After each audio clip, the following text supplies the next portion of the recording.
We're going to fight like hell with a smile on our faces. That's right. Because our children are watching us. Mm-hmm. And I don't want our children to look back and say that this was a burden to fight for America. Or somehow we were angry all the time, because it's a privilege to fight for this country. And so what you see all across the country are moms and dads stepping up. Welcome to the Kevin Roberts Show. Thanks so much for making this show possible. As you know, we each week try to meet with someone across America. Some folks in Washington, D.C., because, you know, there are a few good folks in Washington, but most of all, people outside the nation's capital. And this week, we have someone who really has changed America for the better, although I suspect she's not willing to take credit for that. She really should. Tiffany Justice, co-founder of Moms for Liberty. Thanks for being here.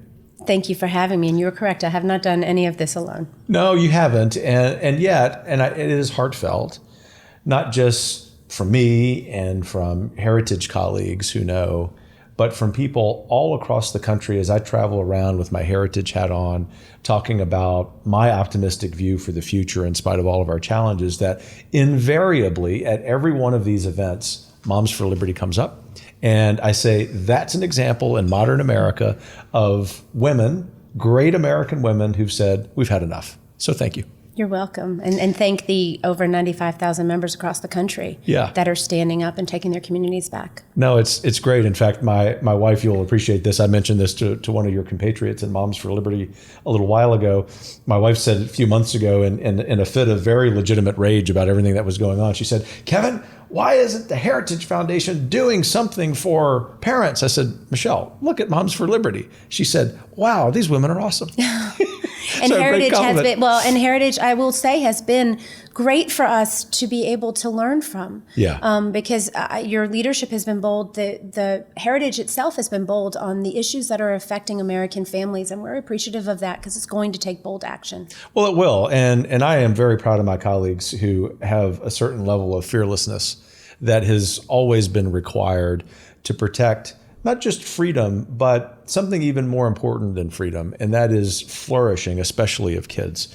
And obviously doing that in partnership with y'all has been a real treat, to say the least. So before we jump into some of the challenges that y'all are confronting and that we are as well, I'm curious, and I know our audience is, about the story, sort of the origin story of Moms for Liberty.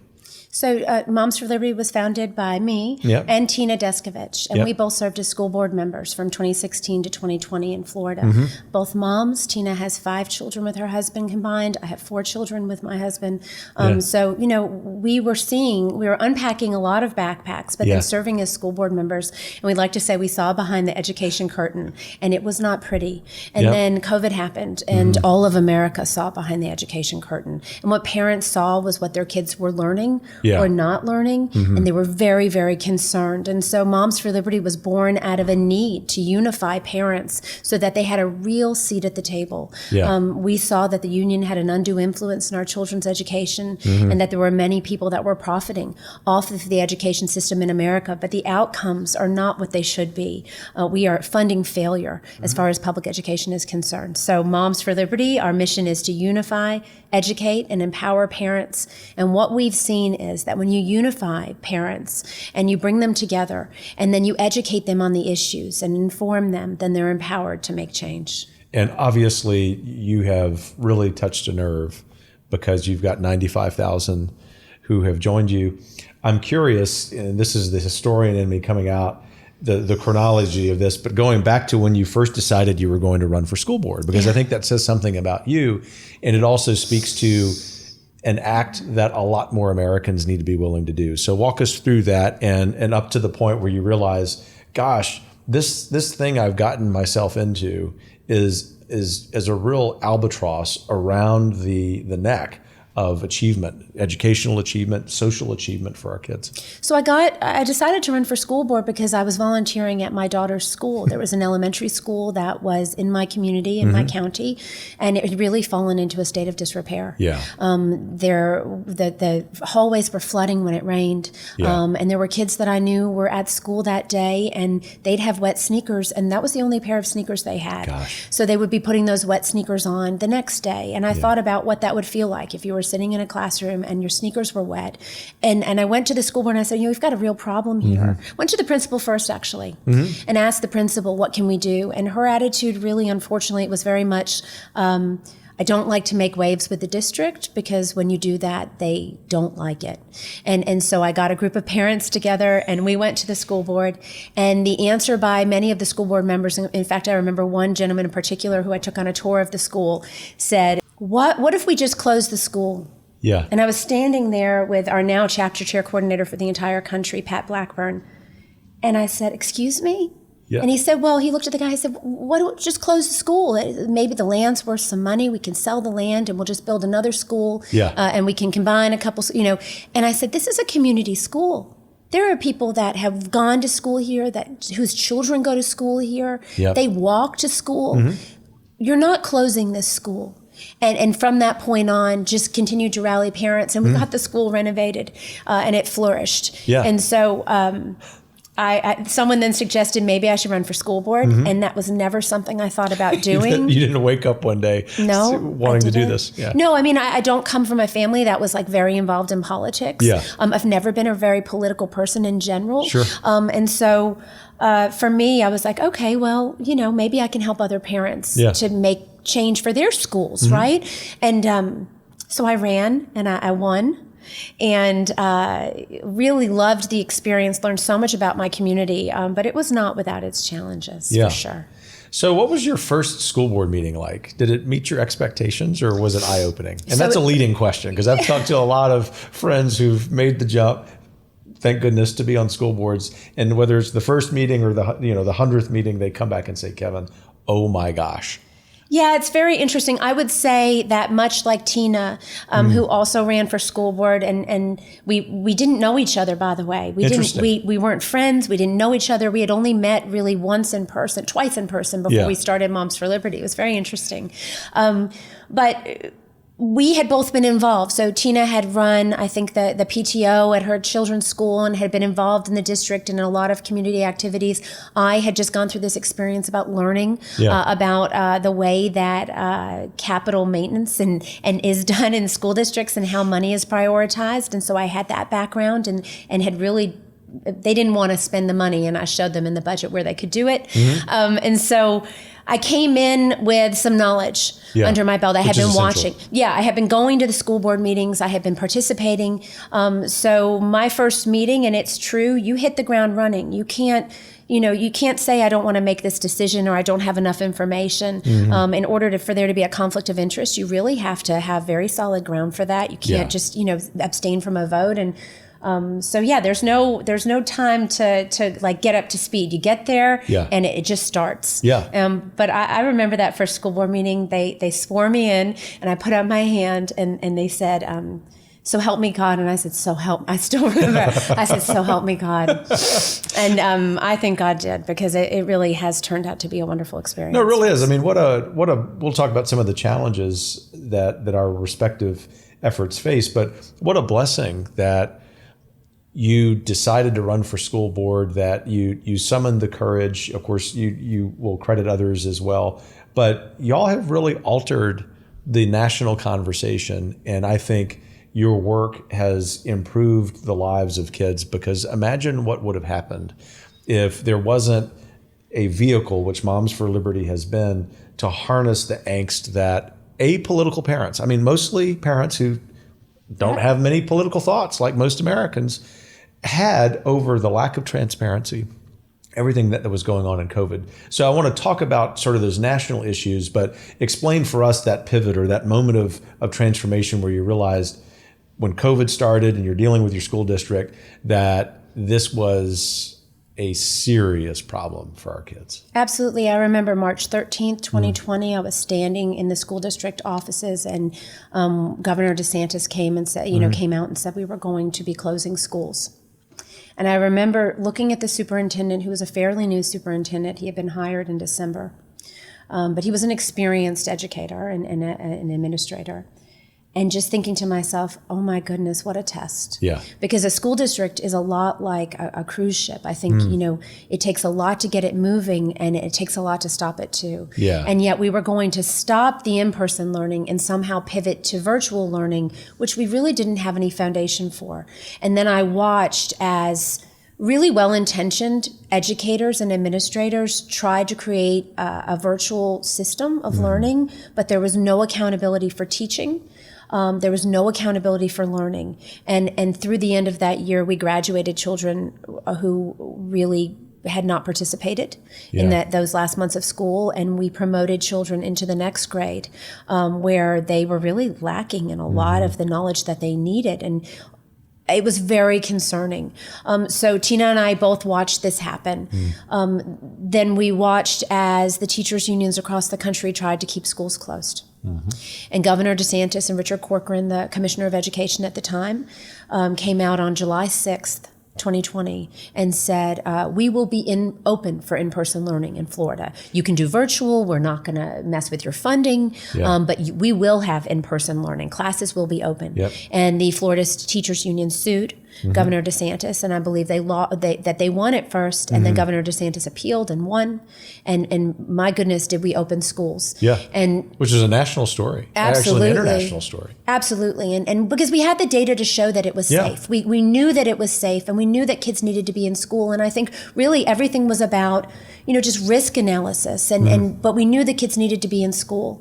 And then really for Tina and I both, I think, with the issues, everyone always will ask us, well, was it COVID? Was it the masks? It was this. Everyone wants to make it about something, right? It was about parental rights. It was about the fact that as school board members, we watched as parents came to us and said, forced quarantining of healthy children is hurting kids. My children are suffering. They're depressed. They're anxious.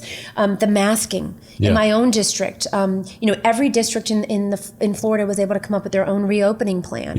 And in our reopening plan, we had said masks would be required when social distancing wasn't possible. So it was supposed to be the exception, not the rule. Very quickly, we saw that, schools are not made for 6 feet of distancing between kids. Kids are not going to maintain that distance. And so all of a sudden, the masks became the rule. And I very quickly came out and said, wait a second. We lied to parents. This isn't what we told them would be happening. We need to go back and we need to alter the reopening plan. And then I had 4 school board members who said no. Really? Yes. And I watched as bureaucracy and red tape and liability caused the school district, caused school board members to abdicate their authority. And caused horrible decisions for parents and children. And parents came. Tina will talk about having a mother come and speak at a school board meeting whose child was deaf and couldn't get a medical exemption for a mask. And that child was then, couldn't hear. Now their mouth is covered. They're closed off from the world. Completely. And so we had parents coming to us, and normally a system that would make accommodations for children who had needs, and that's really what school districts are supposed to be doing, didn't care about parents anymore. And so I remember sitting on that school board, and we have a t-shirt at Moms for Liberty, I'll tell you about that. But I remember sitting on the school board and saying to the superintendent, we do not co-parent with the government. Amen. We will partner with our children's schools, and we recognize that this community needs to work together. But we do not co-parent with the government. These are medical decisions that parents need to be making. That's right. These are educational decisions that parents need to be making. And who are we to stand in the way of that? Who are you to think that you can have some other doctor come in and tell me what's best for my child? And so we fought really hard. And then November of 2020, our school board terms came to an end. And Tina called me and said, in December, we've got to do something. And I said, okay, what do you want to do? I was going to take a month. I was going to take December, right? What do you want to do? And she said, we've got to help these parents. And it was true. We saw parent groups springing up, right? And in my own community, there was a parent group that sprung up, and we would sit there 12-hour meetings, 14-hour meetings, and these moms would be in the audience, and we were just looking at each other. Tina had the same. And the 2 first chapters were 2 moms from our own counties who had stepped up to lead. And, what a blessing women just came together and said, gosh, we need to work together for our kids. No, thank goodness. I mean, it may seem like an overstatement, but I don't think it is. And I happen to be a historian of early America, so I know that it's not. But there were similar groups leading up to the American Revolution of women, the Daughters of Liberty. We know the Sons of Liberty.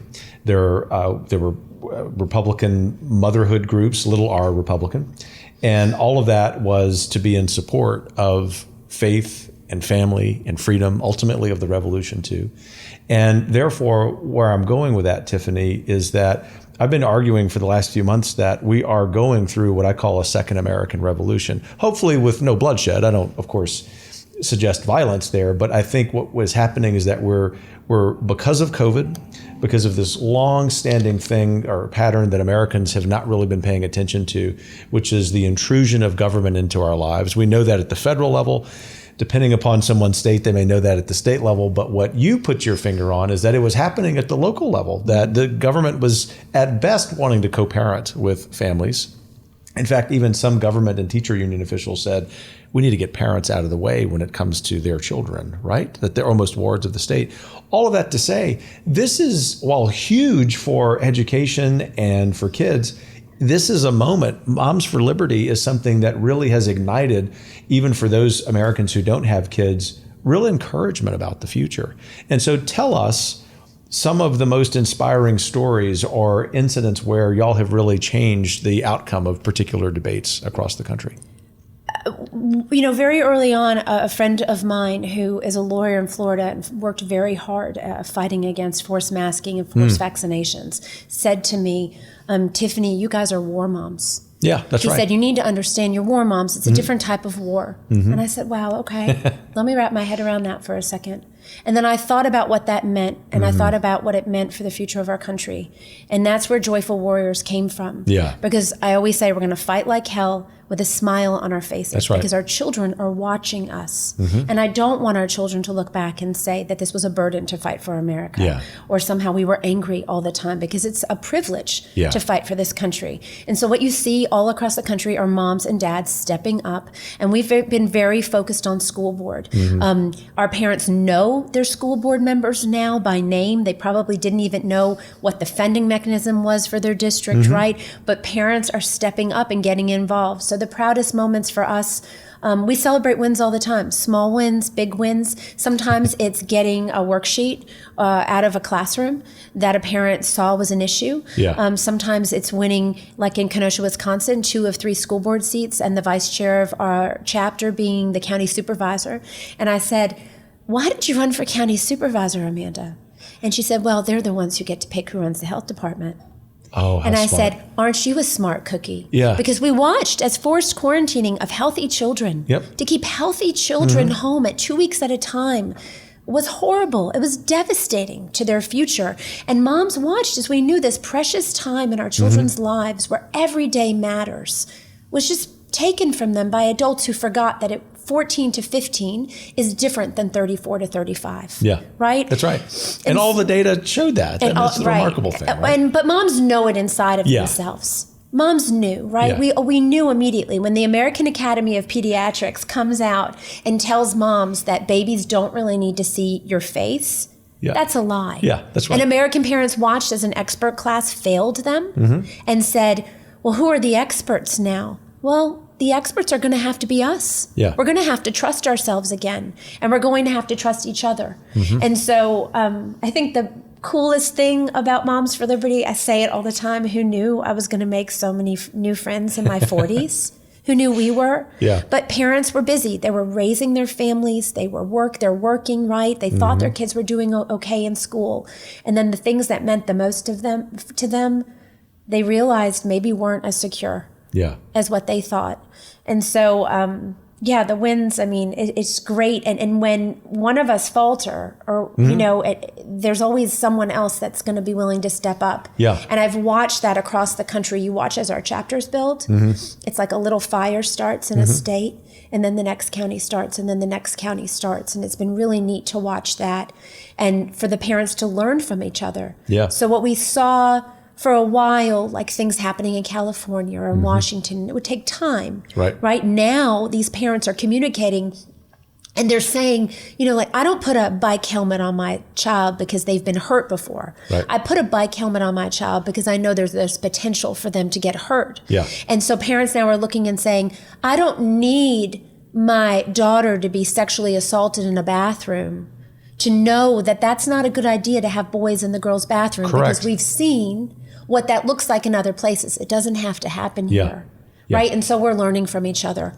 And that's probably the coolest thing. No, it really is. It does remind me to go back to the revolution reference that in the 1760s, Sam Adams said that you could count on the revolution succeeding because of these brush fires for liberty across the country.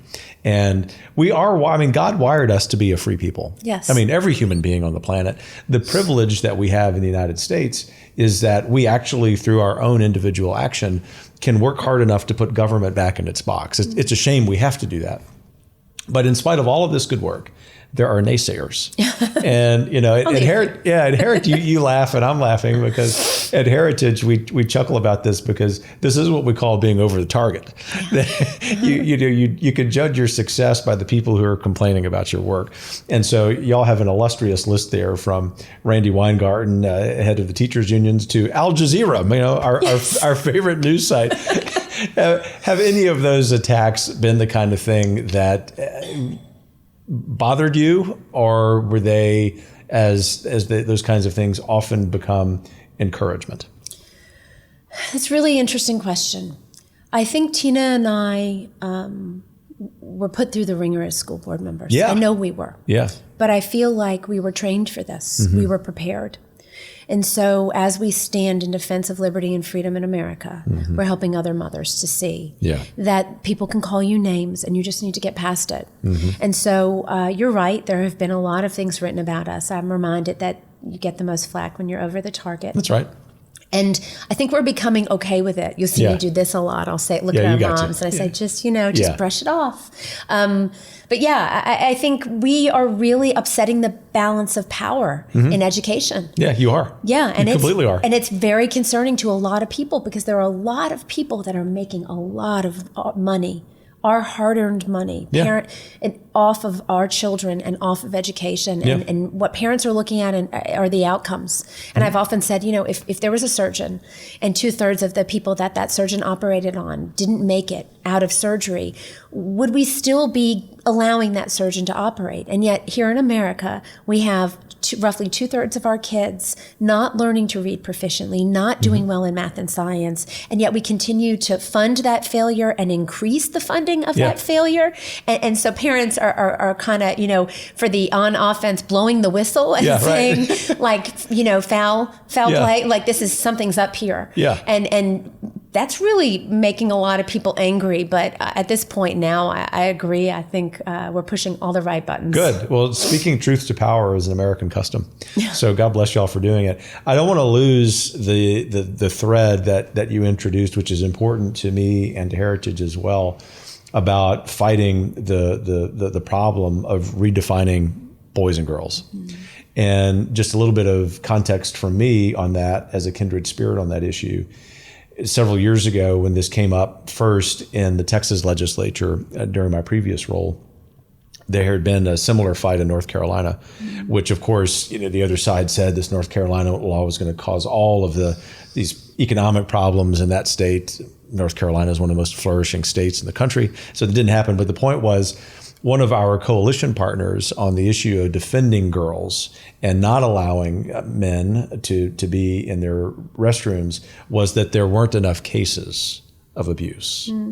And your point earlier about the bike helmets, that we don't have to have one of our children have a bicycle accident to cause us to have them wear a helmet, is apropos. And the point, Tiffany, is that we now know several years later that in fact there are incidents in schools, some of them violent, some of the worst kinds of violence. Not to mention that if we just look at the arena of sports, both at the college level and increasingly at the high school level, those of us with girls at home have a real problem when we're trying to raise strong women, which we want to do, and the left is changing the rules of the game.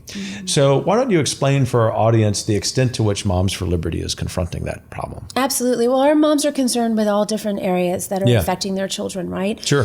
This issue of gender ideology indoctrination in schools is just really been very concerning for parents in general. And I've sat with moms whose daughters have been captured somewhat by this rapid onset gender dysphoria. And so for us as women, there is no right way to be a girl. And women fought for a very long time to be able to say that, you know, that you don't have to, if you want to have short hair, you don't want, you know, we've worked really hard. You like sports. And so for us, watching as our daughters are kind of stereotyped again, and then there's this idea that, and our sons too, that there's some right way or wrong way to be a gender. Children are not born in the wrong bodies. That's right. And moms know their children well. And so, you know, looking at the idea of the erasure of biological sex in place of gender identity is concerning to us. We want our girls to be strong, to be able to participate in sports. And we know that a future of men playing in women's sports will erase women from being able to be competitive and to be successful. And so, you know, moms are standing up. And this idea that, you know, somehow we're a birthing person instead of a woman, or that men can get pregnant and carry babies. No, they can't. Right? And so really moms are standing for truth. And we're not scared to stand up and say, come on, guys, this is baloney. And I say, oftentimes someone said something about woke values. I did an interview the other day, and someone said something about woke values, and I said, no. These are not values. And they said, well, what would you call it? And I said, nonsense. Woke nonsense. That's well said. These are not values. They are. And it's really important with all of the charity that was in your response just now, that we also are very clear and very firm about responding to that. So what are the other issues beyond those we've discussed that Moms for Liberty is working on that you want our audience to be aware of and perhaps helpful with? Everyone has a role to play right now. And I think that's one of the biggest lessons that I learned as a school board member. Every voice matters. We need to have some hard conversations in this country about issues that we may be divided on. But I think we need to look at our public schools and say, if we have issues where there's such division, and we look at sex education, for example, and how that's changing, you know, where are the boundaries between school and home? And parents very much want to redefine those. Again, I said, we don't co-parent with the government, right? And so I think that all Americans can really take a step back and look and say, what role do we want education to play in America going forward? And what are our expectations for public education? Tina and I fight hard for public education. I think one of the things, not many things bother me about what's written about us, but I think one of the things that bothers me is the fact when sometimes people will say that we don't care about public education or we want to abolish it. I think there's value in a country coming together and saying that we want to make sure that our children are educated and that they learn to read. Literacy to me is equity. Every child deserves to read, and 95% of children have the ability to read. So really the focus for us at Moms for Liberty is on academics and achievement. We'd like to get back to that place. And I think as a country, we need to decide, what do we want our schools to be teaching? And what really needs to be left at home. And I think everyone has a role to play in that conversation. Good. And just some context, which you've touched on a couple of times, the United States spends more per student than any other country in the world. And we, over our lifetimes, being in the same generation, we have seen American public schools, of which I am a proud product, I presume you are as well, decline relative to the rest of the world in terms of education achievement. When, 25 years ago or so, educational achievement by American students across races and ethnicities was in the top 10, 15, or 20 in the world, which says something because we're such a pluralistic society. That's one of the other noble achievements of the United States. But we are lucky to be in the top 100 now, which is not just an embarrassment, but it is a tragedy. And we haven't even, now coming from this educator, we haven't even gotten into the long-term educational consequences of taking kids out of school for so long. So all of that to say, based on your experience and leaning into your optimism, how do we fix a system that actually our country depends on, and not just with educational achievement, but with transmitting values, American values, from one generation to the next? We get parents back into the classrooms. Okay, so parental involvement. Parental involvement. We get parents back into the classrooms, and we understand that parents are a huge driver, if not the number one driver of student success. And this idea that parents shouldn't have a say in their children's education, I think we saw what that looked like in Virginia. Right. I think every American politician that wants to get elected needs to understand that this issue is the issue that they need to be concerned about. We talk about national security, and we look at the future of our country. Imagine a generation of children who can't read, who can't discern anything. And so when we look at what happened through COVID, the need to be able to read and to research, to analyze data, when we look at what happens with some of these bills, when people don't read the bills, right? In Florida, we had those situations. And we look and if people rely on the media, if people rely, unfortunately, on the President of the United States and the press secretary for information, they were given bad information. American citizens were lied to. And so we really feel like literacy is the most important issue that we need to focus on. Good. We need to be raising children that can read and can participate in our country, and getting parents back in the forefront of that conversation, I think is the most important thing. And so every parent, these are not partisan issues. And I think that's the biggest thing that we need to look at as Americans. What issues can we draw together on principle and agree upon? And I think, I've met a lot of parents, and the one thing I'll say is that I think every parent really does love their child and wants the best for them. And so, again, getting parents back into classrooms and schools, I think, will help us to solve a lot of the ills that are happening right now. Thank you. And as we wrap up here, do you think that if that happens, that we will be able to restore the value and the achievement that for most of its history, the American public school system has had? I think so. I think so, but it's going to take everyone working together. Yeah. So this is no small task. No, it isn't. But I think that you're never going to find anyone that's going to fight harder than a parent for their child. Yeah. And parents are fighting for America because we know that our children inherit the future that we're creating now. And so we're going to keep fighting. We're going to keep growing. We have 200 chapters in 37 states, and our goal is to have a chapter in every county, and a Moms for Liberty member standing up and watching over that school district and making sure that they're making the best choices for kids. Yeah, so you're looking forward, which is great. So last question is, how do people get involved? How do they learn more? Yeah, so go to momsforliberty.org. Okay. Click on the map. You can click on your state and see if you have a chapter in your county. If you don't have a chapter, click to start one. Yeah. You need 10 like-minded individuals. You need to be involved in your community, because this isn't a small task. Leading in your community is a big responsibility. But I will say, however you choose to lead, whether that's with a Moms for Liberty chapter or running for office, getting involved at the local level is going to be the key to saving America. Well, thank you for that. And I'll underscore that. People, because of my role at Heritage, think that I happen to believe that all of the important work when it comes to policy and politics is in Washington, D.C., but in fact, quite the opposite. The most important way that we can get involved as Americans, wherever we live, regardless of the politics in our state or our community, is at the local level, and y'all have proved that. Tiffany Justice, Moms for Liberty, thanks for joining me, and thanks for everything you've done for our kids. Thank you. I hope you enjoyed that conversation as I did with this great patriot, Tiffany. We will be back next time with someone who has also made a difference. But in the meantime, please do all of us at the Heritage Foundation a favor and listen to Tiffany's advice. Take care.